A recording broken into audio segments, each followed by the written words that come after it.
Official final press conference for the middleweight championship of the world. A fight that is to be eagerly anticipated in all over Latin America, Mexico, the United States, and the rest of the world. This is a fight for all the marbles.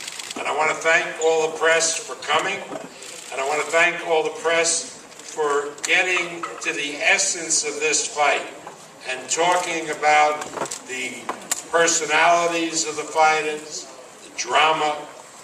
But if one thing that's been missed, it's putting this fight in its historic perspective.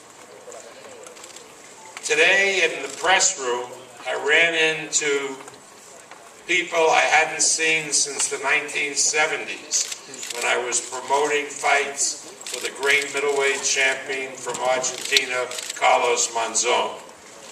And I realized how significant and important major middleweight championship matches have been in the history of boxing.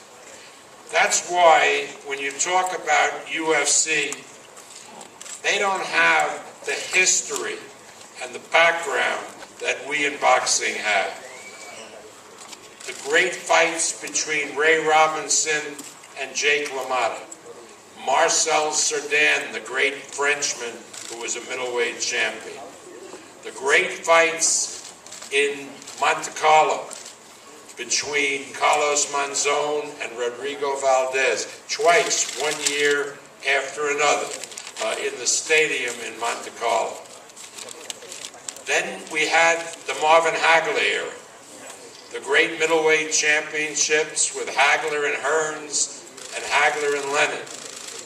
And then, moving on, Roberto Duran and Iran Barkley and Roy Jones and James Toney.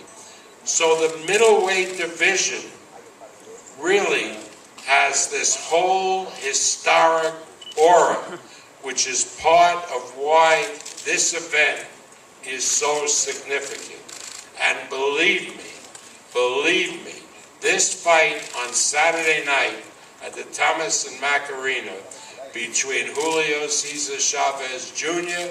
and Sergio Martinez will go into the annals of the great, significant middleweight championships in history.